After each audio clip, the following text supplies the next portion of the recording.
Jusqu'à 9h, Good Morning Business. À 7h22, je suis avec Luc Châtel, le président de la plateforme automobile. Bonjour Luc Châtel. Bonjour Christophe Jacobine. Ancien ministre. On va parler, Luc, de ces bons chiffres de l'industrie automobile, enfin de la vente en tout cas, de voitures, plus 1,2% en juin par rapport à juin de l'an dernier, après l'effondrement du marché en mai et en avril. On ne va pas bouder son plaisir, c'est une bonne nouvelle, non ? Écoutez, c'est un premier sursaut qui fait plaisir après le trimestre de tornade qu'on a connu. Le rebond est maintenant à confirmer, c'est-à-dire que nous sommes prudents sur la suite il le faut. De l'année. Mais les concessionnaires, franchement, ils sont contents. Bien sûr, bien sûr. Et c'est un peu ce que nous avions dit l'ensemble de la filière, quand nous avions dit il y a environ un mois et demi que sans dispositif d'accompagnement, de stimulation de la demande, on resterait à des niveaux d'étiage bas. Là, nous retrouvons un niveau d'étiage qui est plutôt haut parce qu'il est celui d'un mois de juin de l'année dernière. Je me rappelle, l'an dernier, on a mis une assez belle année. On était aux 200 000. On avait plutôt une belle année. Ouais. On avait un bon mois de juin. Ouais. Et là, on est un peu supérieur, enfin comparable au mois de juin de l'année dernière. Donc effectivement, c'est plutôt encourageant pour la suite, même s'il faut rester prudent.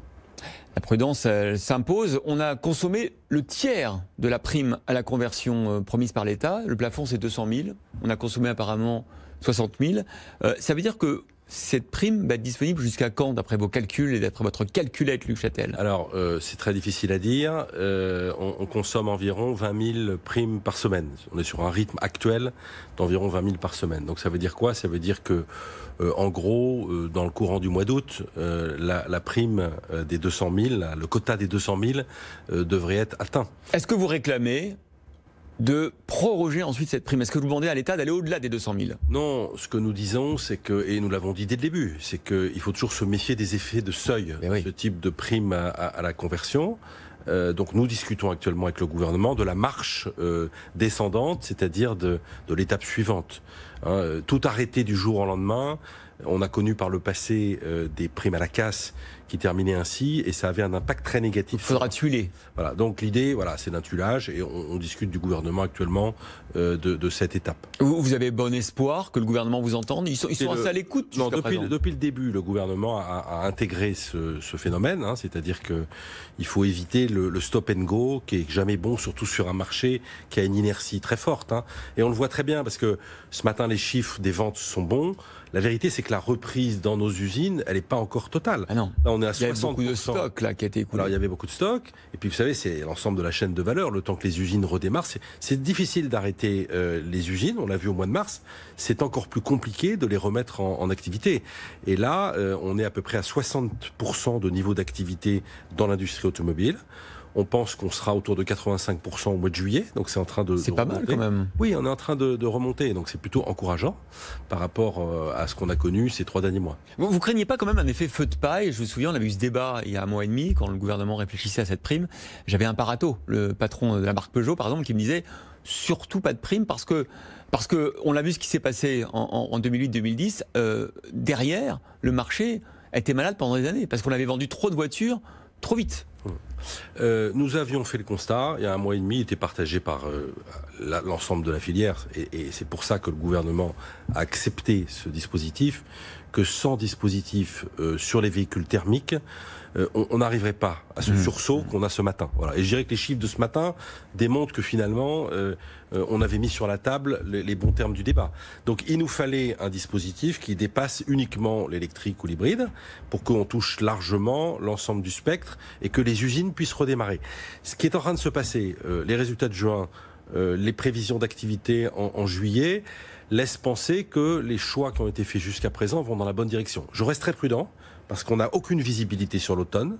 Et donc, vous connaissez notre industrie, encore une fois, elle a une grande inertie. Et je vous disais, l'activité n'a pas complètement repris chez les équipementiers et dans la sous-traitance. Alors, c'est une industrie qui va vivre de profonds bouleversements. PSA qui va se marier avec Fiat après l'enquête approfondie de la Commission européenne. Luca De Meo qui arrive chez Renault.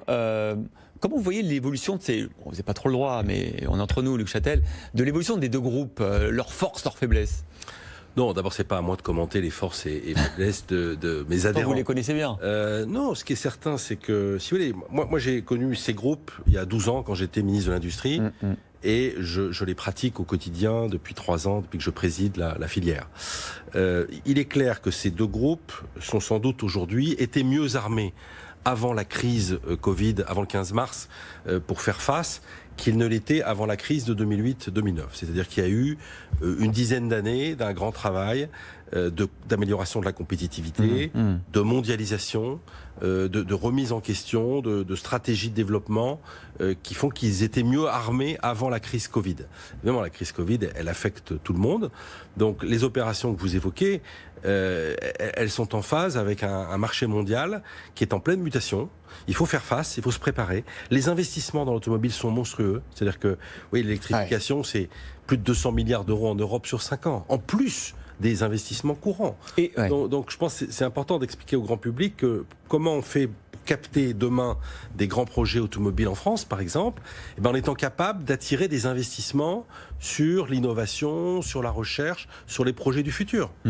Et ce qui m'encourage aussi ce matin, c'est que demain, là on a été très réactif aussi par rapport aux mesures du plan de sauvetage annoncé il y a un mois, c'est que demain, il y a à Bercy une réunion avec l'ensemble de la filière automobile pour déjà attribuer les aides du plan du fonds innovation. Vous savez que dans le plan, il y a un fonds de 150 millions dédié à l'innovation dans l'automobile, 150 millions par an. Et donc là, on va répartir l'enveloppe entre les équipementiers. La filière a fait remonter une centaine de dossiers et demain, il y aura une réunion pour attribuer déjà au bout d'un mois.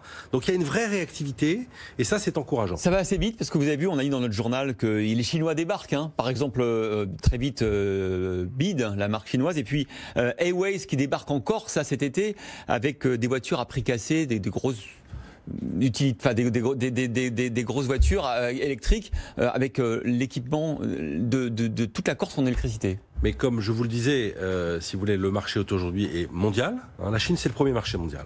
Donc ça veut dire qu'en 20 ans, les Chinois ont réussi à acquérir une expertise qu'ils n'avaient pas il y a 20 ans. Donc c'est une compétition mondiale. Moi je pense que nos constructeurs et toute notre filière, parce que derrière il y a de grands équipementiers qui sont prêts à ces mutations et qui sont prêts à affronter cette concurrence. Et l'électrique, on sera prêt par rapport à la concurrence chinoise, par exemple? Alors l'électrique, d'abord la bonne nouvelle, c'est que les chiffres du mois de juin sont très encourageants, puisqu'on est sur, en gros, un triplement par rapport à un mois habituel. C'est-à-dire qu'on va avoir vendu au mois de juin on a vu que le nombre de véhicules électriques qu'on vendait au cours d'un trimestre l'année dernière. Donc ça, c'est encourageant. Et on est en phase avec la part de marché qu'on avait depuis le début de l'année, c'est-à-dire autour de 6-7% de ce que représentent les véhicules électriques. Donc à Luc Châtel, plus optimiste qu'il y a un mois et demi quand on s'était vu? Ça fait du bien d'avoir enfin une bonne nouvelle, mais je reste prudent sur la suite de l'année.